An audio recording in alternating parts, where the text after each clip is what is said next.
Slow down today, or tomorrow you might wake up and realise you don't truly know the people you love.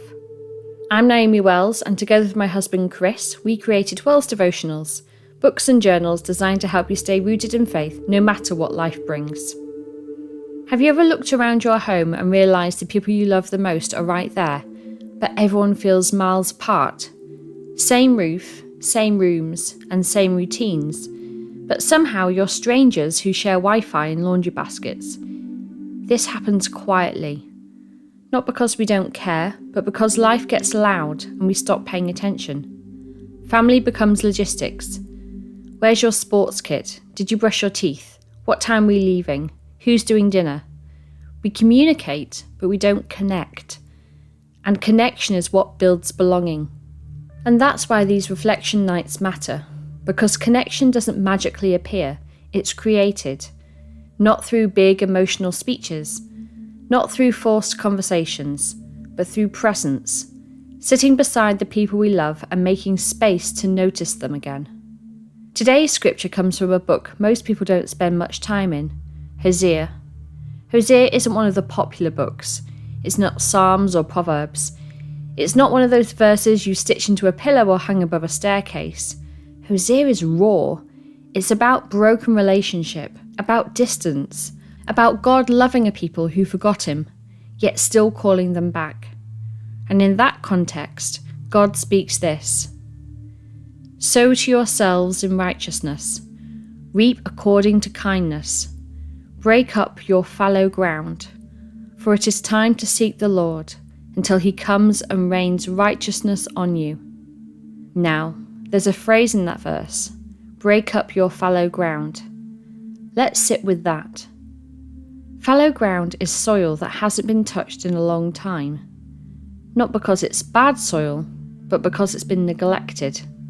It gets hard, dry, resistant, not dead, just unopened.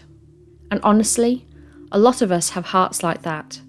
A lot of families have relationships like that. Not damaged beyond repair, just unworked, untouched, unintentional. Connection doesn't grow there because connection hasn't been planted there. This verse isn't about guilt, it's about invitation. It says, in plain language, there is still good soil here, but you have to tend to it. And that's what these reflection nights are about. Not perfection or forced vulnerability, not suddenly becoming the Waltons, just saying, I'm willing to show up and till the soil. And that might look awkward at first, it might feel strange, and your kids might look at you like you've joined a cult or lost your sanity. Your partner might blink twice, like, we're doing what now? That's fine, let it be awkward. Awkward is always the beginning of the unfamiliar, and unfamiliar is the beginning of change. Because the truth is this: distance doesn't repair itself. Someone has to start the work. And maybe today, that someone is you. So as we move deeper into this conversation, hold on to Hosea's invitation. Break up the hardened places, gently, consistently, because connection is worth cultivating. You don't have to force closeness, you just have to make room for it. There's something powerful about sitting beside someone instead of sitting across from them. Across from someone feels like a conversation. Beside them feels like companionship. Across them can feel like pressure, almost like when you're in a job interview. You need eye contact, expectation, talk to me, explain yourself, open up. Sitting beside someone says, I'm here, I'm with you, you don't need to perform. Families often try to fix distance by forcing conversation. We ask questions, we push for honesty, we want vulnerability. But the environment feels like an interview or an interrogation and not support. When you sit next to someone, especially a child, a teenager, or even a partner who isn't used to sharing, that pressure disappears. The body language shifts from opposite to together. Side by side removes the spotlight. No one has to make eye contact. No one has to go first. No one feels like the centre of attention. You're just there together. That's why journaling side by side works. It gives everyone space. Space to think, space to feel, space to breathe. Connection grows in safety, not scrutiny. The following scripture fits perfectly with that idea. It comes from the book of Amos, another book that people don't read a lot. Amos was a prophet speaking into a messy, divided, spiritually distant nation. And in the middle of that message, there's a sentence that's almost deceptively simple. Amos 3 verse 3. Do two walk together unless they have agreed? It's a short verse, but it carries weight. Agreement isn't just words, it's alignment, posture, intention. It means we don't have to be the same. We don't have to feel the same.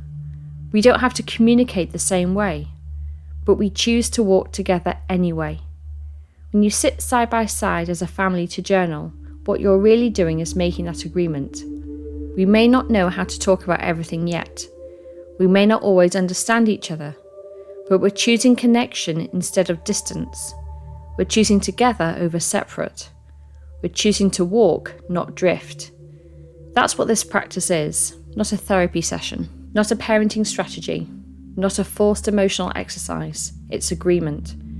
An agreement to show up, to make space, to walk together, imperfectly, quietly and consistently. And in a world where everyone is busy, distracted and emotionally scattered, that agreement is rare.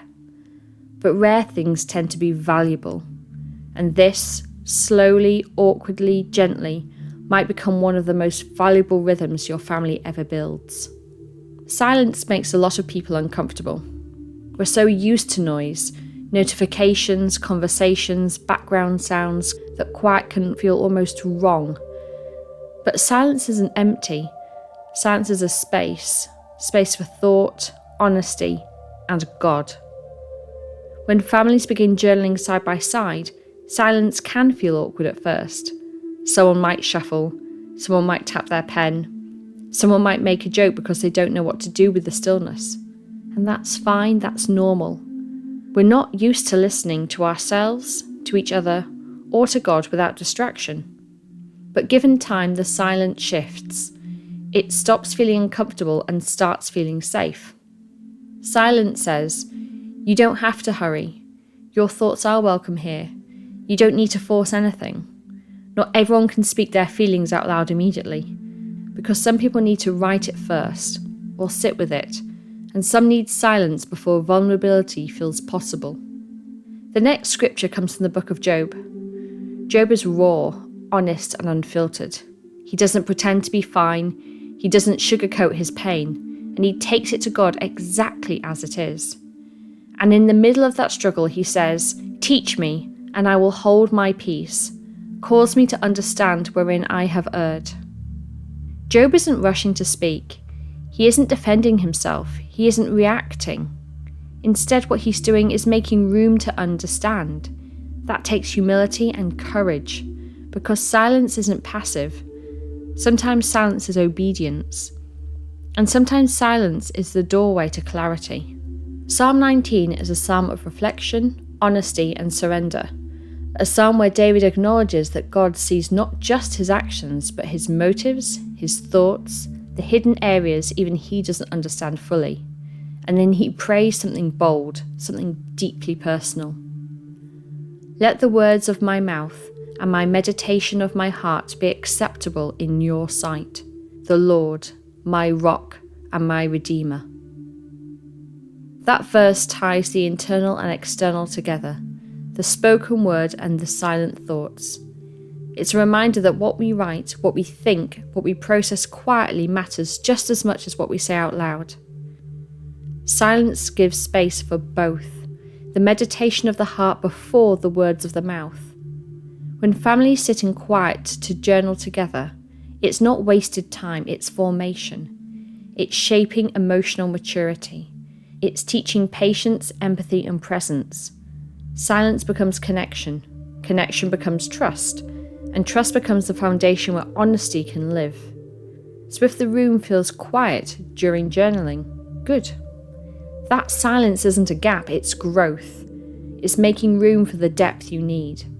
It's giving everyone in the room permission to be human, to breathe, to process, to listen, both inwardly and upward. And over time, that quiet becomes one of your most powerful parts in this practice. There are a few moments in life where the truth sits in our chest and we feel it, but we can't say it. Not yet. Maybe it feels too raw. Maybe we haven't found the right words. Maybe we're afraid of how someone will respond. Or maybe we haven't even processed it ourselves. Writing gives those feelings somewhere to go, somewhere safe, somewhere unjudged. That's one of the reasons journaling matters, especially as a family.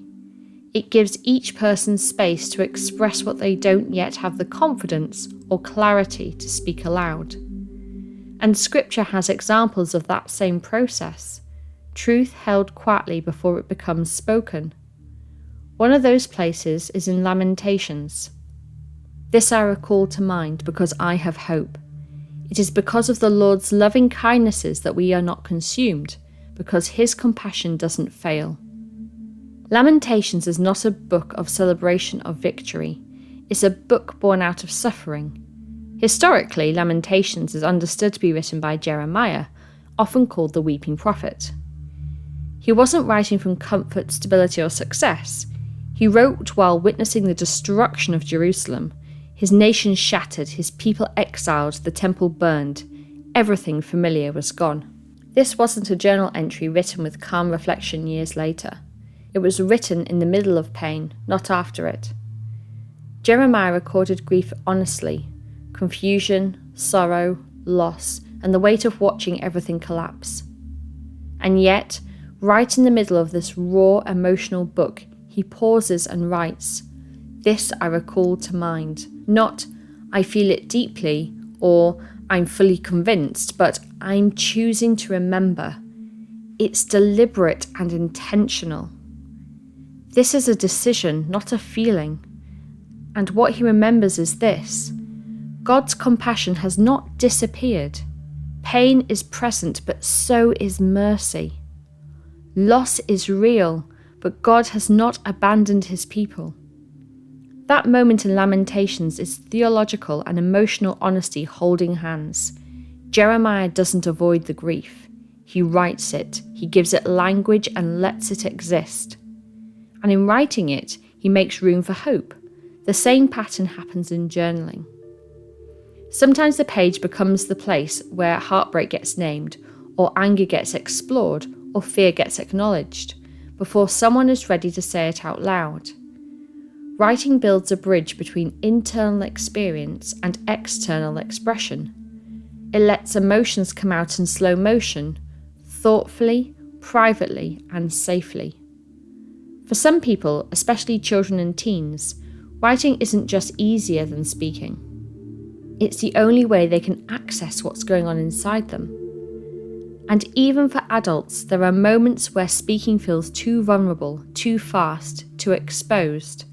And so we write. We put it somewhere. We see it clearly. We process it gently. And over time, sometimes days, sometimes weeks or months, what was once only written becomes something we can finally say. So if someone in your home writes more than they speak, that's not avoidance, that's development. Writing can be the first step towards honesty, the first step towards healing and towards connection. Some truths are born quietly. Some confessions need paper before they need a voice. Some emotions need structure before they can be shared. So when the room goes silent during journaling, that silence isn't a void, it's a doorway. It's someone finding their words, and sometimes the most profound healing begins with this simple act: writing what you're not ready to say yet. Most families don't drift apart because of one moment. They drift apart because of hundreds of small missed moments. A rushed morning, a distracted evening, a short answer instead of a conversation, screens replacing eye contact, schedules replacing connection. And because the separation happens slowly, we barely notice it until it's obvious. But just like distance is built one small moment at a time, connection can be rebuilt the same way. Not through a grand gesture, not through a dramatic family meeting, but through one repeated rhythm: showing up. One night, consistently kept, can start rewriting the emotional culture of a home, and Scripture gives us a picture of that idea. Joshua 4 verses 6 to 7. This may be a sign among you, that when your children ask in time to come, saying, "What do these stones mean to you?" then you shall tell them. This verse takes place after Israel crossed the river Jordan. God told Joshua to have 12 men take stones from the riverbed, 1 stone for each tribe, not because the stones were special, but because the memory was.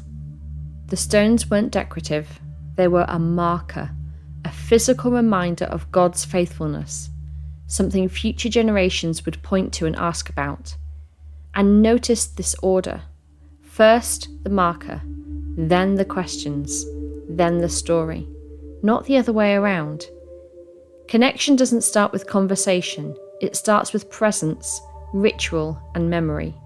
And that's what family reflection nights are. A modern altar, a marker, a place where connection is intentionally built.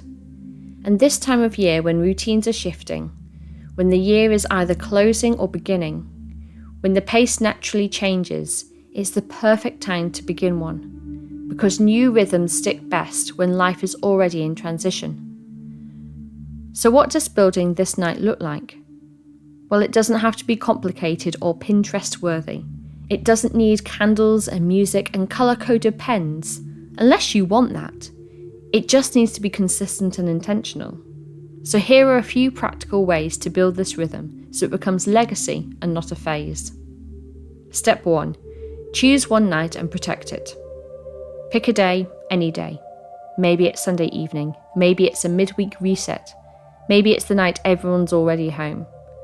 Once you choose it, treat it like you would a medical appointment or a flight. Not optional, not flexible, not negotiable unless absolutely necessary. Families fall apart quietly when connection becomes optional. Families grow when connection becomes a priority. Step 2. Make it familiar. Repetition builds belonging.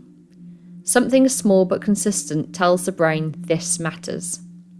Maybe every week you start with the same question. What's one thing that mattered to you this week? Or the same routine, journaling first, talking later. Or the same environment, the same corner of the living room, the same table, the same music. You're building a muscle, not a moment. Step 3. Add ritual without pressure. Ritual gives meaning, but only when it's gentle. A gratitude jar is one easy example.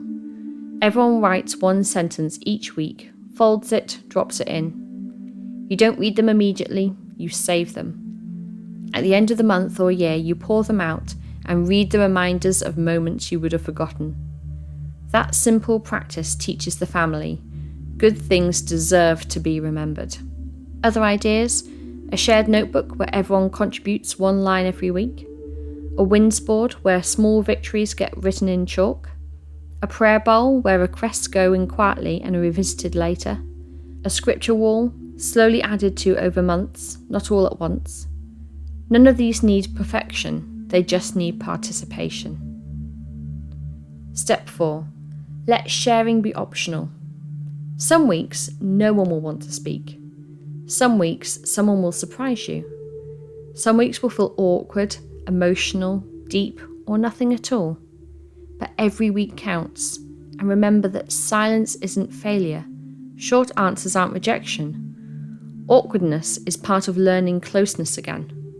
You're not building a performance, you're building trust. Step 5. Celebrate your consistency, not outcome. If all you do one week is sit together and write, that is enough. If someone writes one sentence, that is enough. If a child scribbles and fidgets, that is enough. If a teen rolls their eyes but still shows up, that is more than enough. Presence is the win. Step 6. Expect change slowly, quietly, and deeply. One night won't fix everything, but one night repeated becomes a rhythm. A rhythm becomes culture. A culture becomes legacy. This is how emotional literacy, spiritual depth, and relational safety take root, not in one dramatic moment, but through repeated gentle ones. And one day, months or years from now, someone in your home will look back and say, That night, those journals, those quiet moments, that's when things began to change. Just like the stones in Joshua, someone will ask, why did we start doing this? And because you started deliberately, imperfectly, faithfully, you'll have a story to tell. A story of choosing connection, of choosing presence, of choosing each other. One night, protected, honoured, repeated, can change a family's story, not in theory but in reality. So before we wrap up today, I want to leave you with one final verse, a sentence that captures exactly why this kind of intentional connection matters. It's Proverbs 20 verse 5. Counsel in a man's heart is like deep water, but a man of understanding will draw it out. Every person in your family carries deep waters, thoughts they haven't spoken, feelings they haven't processed, stories they haven't told. Not because they're hiding, but because sometimes what's inside us needs time, space, and safety before it can surface. Family reflection nights, journaling side by side, are one way of drawing those deep waters out slowly and gently without pressure or force. You're not fixing anyone, you're not rescuing anyone, you're not prying anything open, you're simply making room. That room is for honesty, reflection, vulnerability, and connection. And over time, that one night, protected, respected, repeated, becomes more than a routine. It becomes an identity, a memory, and a legacy. And if tonight is your first night starting this rhythm, let it be simple. Don't script it or overthink it. Just begin. Sit beside the people you love, open a notebook, write what you can, hold silence gently, and trust that what starts small can grow into something meaningful. Because connection doesn't happen by accident, it happens by intention. And today you took a step towards building something your family will remember. So thank you for being here, and thank you for listening. And more importantly, thank you for choosing to do this work with your family. And until next time, stay rooted.